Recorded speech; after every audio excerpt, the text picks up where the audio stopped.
بسم اللہ الرحمن الرحیم۔ معزز سامعین کرام، السلام علیکم۔ آج کی ویڈیو میں ہم آپ کو نبی کریم صلی اللہ علیہ وآلہ وسلم کے آخری حج کے مکمل احوال سے آگاہ کریں گے۔ روانگی سے لے کر حج مکمل ہونے تک کے مکمل حالات و واقعات آپ کے سامنے رکھیں گے۔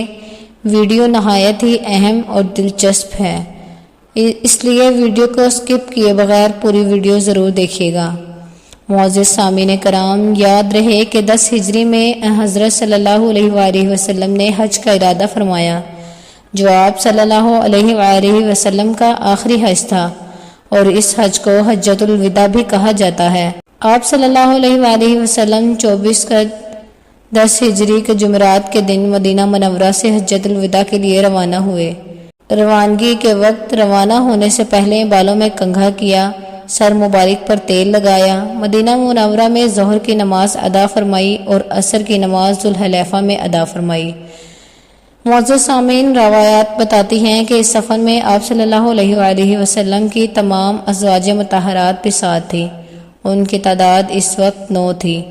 انہوں نے اونٹوں پر حجوں میں سفر کیا۔ ان حضرت صلی اللہ علیہ وآلہ وسلم اپنی اونٹنی قصوہ پر سوار تھے۔ یہ اونٹنی جب آپ صلی اللہ علیہ وآلہ وسلم کو لے کر اٹھی تو آپ صلی اللہ علیہ وآلہ وسلم اس وقت آرام میں تھے۔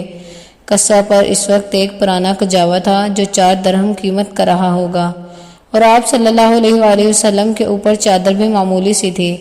اس وقت آپ صلی اللہ علیہ وآلہ وسلم یہ دعا پڑھ رہے تھے۔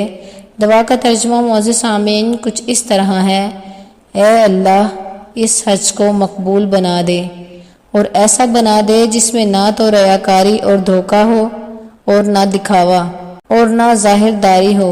معزز سامعین، روایات میں آتا ہے کہ سفر کے دوران حضرت جبرائیل علیہ السلام حاضر ہوئے۔ انہوں نے عرض کیا، آپ صلی اللہ علیہ وسلم اپنے صحابہ کو حکم دیں کہ تلبیہ میں اپنی آواز بلند کریں، یہ حج کا شمار ہے۔ چنانچہ حضور صلی اللہ علیہ وآلہ وسلم نے صحابہ کرام کو ایسا کرنے کا حکم فرمایا۔ انہوں نے بلند آواز میں تلبیہ شروع کر دیا۔ راستے میں ان حضرت صلی اللہ علیہ وآلہ وسلم نے زیتوی کے مقام پر پڑاؤ ڈالا، رات وہیں قیام فرمایا، صبح کی نماز پڑھ کر وہاں سے روانہ ہوئے، یہاں تک کہ مکہ کے سامنے پہنچ گئے اور وہیں قیام فرمایا۔ پھر دن میں چاش کے وقت مکہ معظمہ میں داخل ہوئے، باب عبد مناف سے خانہ کعبہ میں داخل ہوئے۔ یہ دروازہ باب الاسلام کے نام سے مشہور ہے۔ بیت اللہ پر نظر پڑتے ہی آپ صلی اللہ علیہ وآلہ وسلم نے ان الفاظ میں دعا فرمائی۔ معزز سامعین کرام، دعا کا ترجمہ کچھ اس طرح ہے: اے اللہ، تو خود سلامتی والا ہے اور تیری ہی طرف سے سلامتی آتی ہے، بس اے ہمارے پروردگار، تو ہمیں سلامتی کے ساتھ زندہ رکھ اور اس گھر کی عزت اور دبدبہ میں اضافہ فرما۔ پھر بیت اللہ کے گرد طواف کیا، 7 چکر لگائے۔ طواف کی ابتدا آپ صلی اللہ علیہ وآلہ وسلم نے حجر اسود سے کی، پہلے اس کے پاس گئے اور اس کو چھوا۔ روایات میں آتا ہے کہ اس وقت آپ صلی اللہ علیہ وآلہ وسلم کی آنکھوں میں آنسو آ گئے۔ طواف کے پہلے 3 چکروں میں رمل فرمایا، یعنی سینہ تان کر تیز رفتار سے چکر لگائے، باقی کے 4 چکروں میں معمولی رفتار سے لگائے۔ طواف سے فارغ ہونے کے بعد حجر اسود کو بوسہ دیا، اپنے دونوں ہاتھ اس پر رکھے اور ان کو چہرہ مبارک پر پھیرا۔ طواف سے فارغ ہونے کے بعد حضور صلی اللہ علیہ وآلہ وسلم نے مقام ابراہیم پر 2 رکعت نماز پڑھی، پھر آب زمزم نوش فرمایا۔ اب آپ صلی اللہ علیہ وآلہ وسلم صفا پہاڑی کی طرف چلے۔ معزز سامعین کرام، روایات میں آتا ہے کہ اس وقت آپ صلی اللہ علیہ وآلہ وسلم سورہ بقرہ کی یہ آیت پڑھ رہے تھے، جس کا ترجمہ کچھ یوں ہے: بے شک صفا اور مروہ اللہ کے شعائر میں سے ہیں۔ آپ صلی اللہ علیہ وآلہ وسلم نے صفا اور مروہ کے درمیان 7 چکر لگائے، اور آپ جانتے ہی ہیں کہ یہ 2 پہاڑیاں ہیں اور ان کے درمیان چکر لگانے کو صحیح کرنا کہتے ہیں۔ پہلے 3 پھیروں میں آپ صلی اللہ علیہ وآلہ وسلم تیز تیز اور باقی 4 میں عام رفتار سے چلے۔ جب صفا پر چڑھتے اور کعبہ کی طرف منہ کر لیتے تو اس وقت اللہ کی توحید یوں بیان فرماتے، جس کا ترجمہ کچھ یوں ہے: اللہ تعالیٰ کے سوا کوئی معبود نہیں، اللہ سب سے بڑا ہے، اللہ تعالیٰ کے سوا کوئی معبود نہیں، وہ تنہا ہے، اس نے اپنا وعدہ پورا کر دیا، اپنے بندوں کی مدد کی اور اس نے تنہا متحدہ لشکروں کو شکست دی۔ مروہ پر پہنچ کر بھی آپ صلی اللہ علیہ وآلہ وسلم نے اللہ کی حمد و ثنا بیان فرمائی۔ صفا اور مروہ کے درمیان سعی کے بعد نظر صلی اللہ علیہ وآلہ وسلم نے ان لوگوں کو احرام کھولنے کا حکم فرمایا جن کے ساتھ قربانی کے جانور نہیں تھے۔ جن کے ساتھ قربانی کے جانور تھے انہیں حکم فرمایا کہ وہ احرام کو برقرار رکھیں۔ معزز سامعین کرام، روایات بتاتی ہیں کہ 8 ذی الحج کو حضور صلی اللہ علیہ وآلہ وسلم منا کے لیے روانہ ہوئے۔ منا کی طرف روانگی سے پہلے ان تمام لوگوں نے احرام باندھ لیے جو پہلے احرام کھول چکے تھے۔ منا میں حضور صلی اللہ علیہ وآلہ وسلم نے ظہر، عصر، مغرب اور عشاء کی نمازیں ادا فرمائی۔ رات وہیں گزاری، وہ جمعہ کی رات تھی۔ صبح کی نماز بھی آپ صلی اللہ علیہ وآلہ وسلم نے منا میں پڑھی۔ سورج طلوع ہونے کے بعد وہاں سے عرفات کی طرف روانہ ہوئے۔ آپ صلی اللہ علیہ وآلہ وسلم نے فرمایا کہ میرے لیے اونٹ کے بالوں کا ایک قبہ بنا دیا جائے۔ میدان عرفات میں حضور صلی اللہ علیہ وآلہ وسلم اس قبے میں ٹھہرے یہاں تک کہ زوال کا وقت ہو گیا۔ اس وقت حضور صلی اللہ علیہ وآلہ وسلم نے اپنی اونٹنی قصوہ کو لانے کا حکم فرمایا۔ قصوہ پر سوار ہو کر آپ صلی اللہ علیہ وآلہ وسلم وادی کے اندر پہنچے اور اونٹنی پر بیٹھے بیٹھے مسلمانوں کے سامنے خطبہ دیا۔ اس خطبے میں آپ صلی اللہ علیہ وآلہ وسلم نے فرمایا، لوگوں میری بات سنو، دیکھو میں نہیں جانتا کہ اس سال کے بعد تمہیں میں اس جگہ کبھی ملوں گا یا نہیں۔ لوگوں سن لو، تمہارے خون یعنی تمہاری جانیں اور تمہارے مال ایک دوسرے پر اپنے رب سے ملنے تک یعنی زندگی بھر اس طرح قابل احترام ہے جیسا تمہارے لیے یہ دن اور یہ مہینہ قابل احترام ہے۔ دیکھو تم مرنے کے بعد عنقریب اپنے رب سے ملو گے، وہ تم سے تمہارے اعمال کے متعلق سوال کرے گا اور میں ہر عمل کے متعلق تمام احکام تمہیں پہنچا چکا ہوں۔ پس جس کے پاس کسی کی امانت ہو اسے چاہیے کہ وہ اس امانت کو مانگنے پر اس شخص کے حوالے کر دے جس نے امانت دار سمجھ کر امانت رکھوائی تھی۔ دیکھو ہر قسم کا سود جو کسی کے ذمہ تھا ساقط کر دیا گیا، البتہ تمہارے اصل مال تمہارے لیے حلال ہیں، نہ تم زیادتی کرو گے اور نہ تمہارے ساتھ زیادتی کی جائے گی۔ اللہ تعالیٰ نے یہ فیصلہ کر دیا ہے کہ اب کوئی سود جائز نہیں، اور عباس بن عبد المطلب کا سارا سود ساقط کر دیا گیا۔ اسلام لانے سے پہلے زمانہ جاہلیت میں جو بھی قتل کا مقدمہ تھا وہ بھی ختم کر دیا گیا، اب اس کا انتقام نہیں لیا جائے گا، اور سب سے پہلے جو قتل کا بدلہ میں ختم کرتا ہوں وہ ابن ربیہ بن حارث بن عبد المطلب کا قتل تھا، اور ابن ربیہ نے بنو لیث میں دودھ پیا تھا، حذیل نے اسے قتل کر دیا تھا، بس یہ پہلا قتل ہے جس سے میں معافی کی ابتدا کر رہا ہوں۔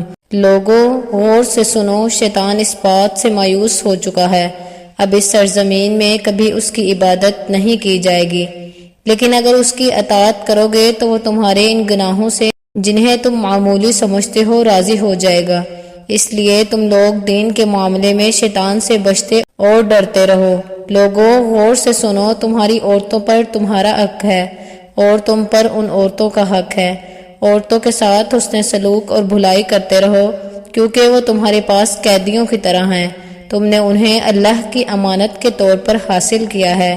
لوگوں میری بات سمجھنے کی کوشش کرو، میں نے تو ہر حکم پہنچا دیا اور تمہارے اندر وہ چیز چھوڑی ہے کہ اگر اسے مضبوطی سے پکڑے رکھو تو کبھی گمراہ نہ ہوں گے، اور وہ کھلی ہوئی چیز ہے قرآن پاک اور سنت رسول صلی اللہ علیہ وآلہ وسلم۔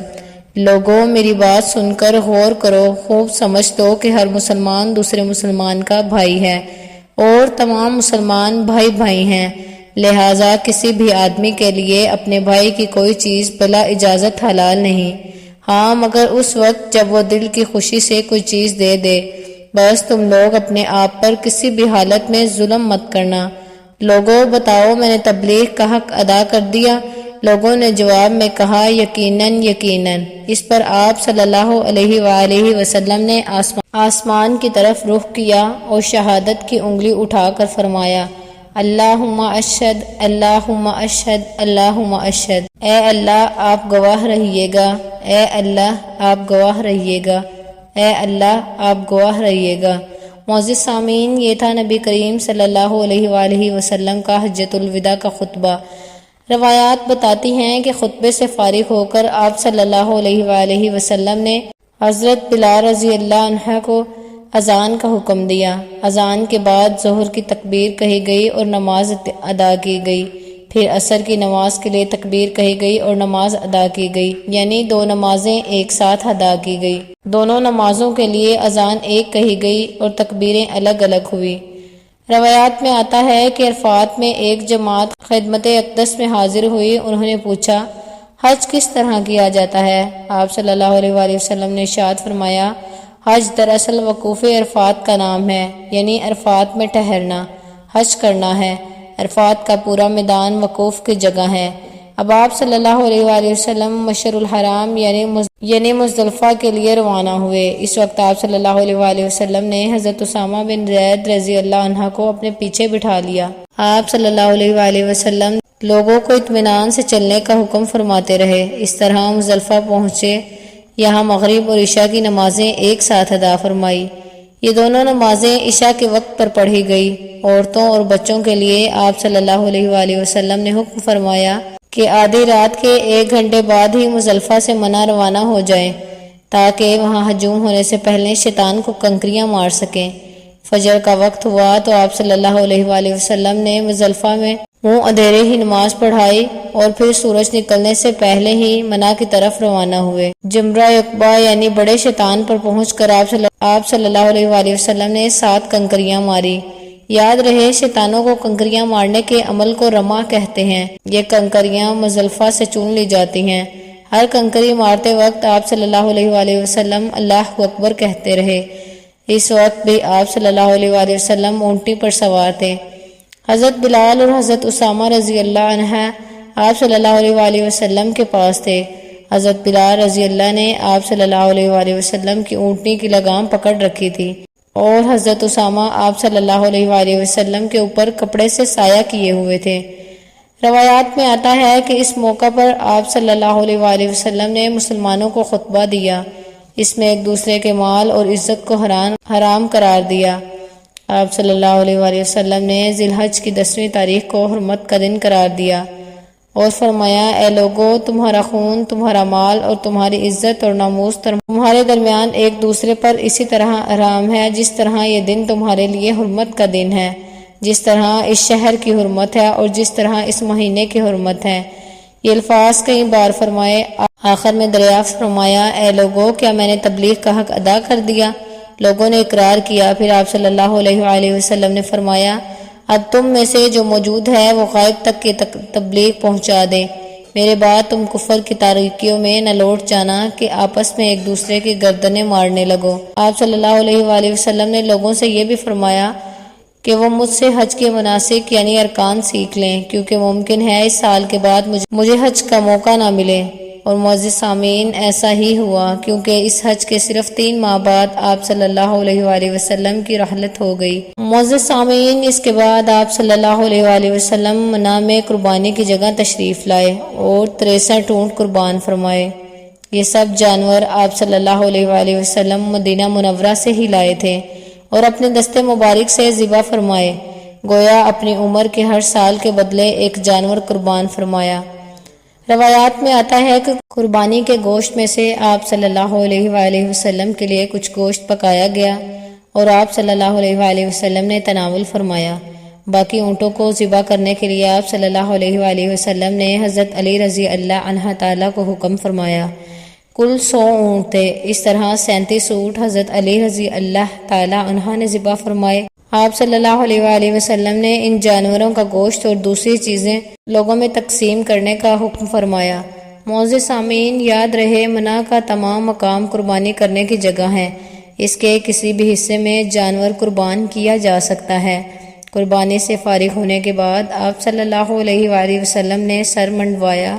سر مبارک کے بال صحابہ کرام میں تقسیم کیے۔ اس وقت آپ صلی اللہ علیہ وآلہ وسلم نے یوں دعا فرمائی جس کا ترجمہ کچھ یوں ہے، اے اللہ، سر منڈوانے والوں کی مغفرت فرما۔ روایات میں آتا ہے کہ سر منڈوانے کے بعد آپ صلی اللہ علیہ وآلہ وسلم کو حضرت عائشہ صدیقہ رضی اللہ عنہا نے خوشبو لگائی۔ اس کے بعد آپ صلی اللہ علیہ وآلہ وسلم مکہ جانے کے لیے سواری پر تشریف فرما ہوئے۔ مکہ پہنچ کر ظہر سے پہلے طواف کیا۔ یہ طواف افاضہ تھا جو حج میں فرض ہے، اس کے بغیر حج نہیں ہوتا۔ پھر آپ صلی اللہ علیہ وآلہ وسلم نے زمزم کے کنویں سے زمزم نوش فرمایا۔ کچھ پانی اپنے سر مبارک پر بھی چھڑکا، پھر آپ صلی اللہ علیہ وآلہ وسلم منا تشریف لے گئے۔ وہیں ظہر کی نماز ادا کی۔ روایات بتاتی ہیں کہ آپ صلی اللہ علیہ وآلہ وسلم منا میں 3 دن ٹھہرے۔ 3 دن تک رمہ جمرات کی، یعنی شیطان کو کنکریاں ماری۔ ہر شیطان کو 7 کنکریاں ماری، اور اس کے بعد آپ صلی اللہ علیہ وآلہ وسلم مکہ تشریف لائے اور صحابہ کرام کو فرمایا، لوگوں اپنے وطن لوٹنے سے پہلے بیت اللہ کا طواف کر لو۔ یاد رہے اسے طواف وداع کہتے ہیں، یعنی رخصت ہوتے وقت کا طواف، اور یہ ہر حاجی پر واجب ہے۔ معزز سامعین، یہ تھی ہماری آج کی ویڈیو۔ امید کرتے ہیں کہ انشاءاللہ آپ کو پسند آئی ہوگی۔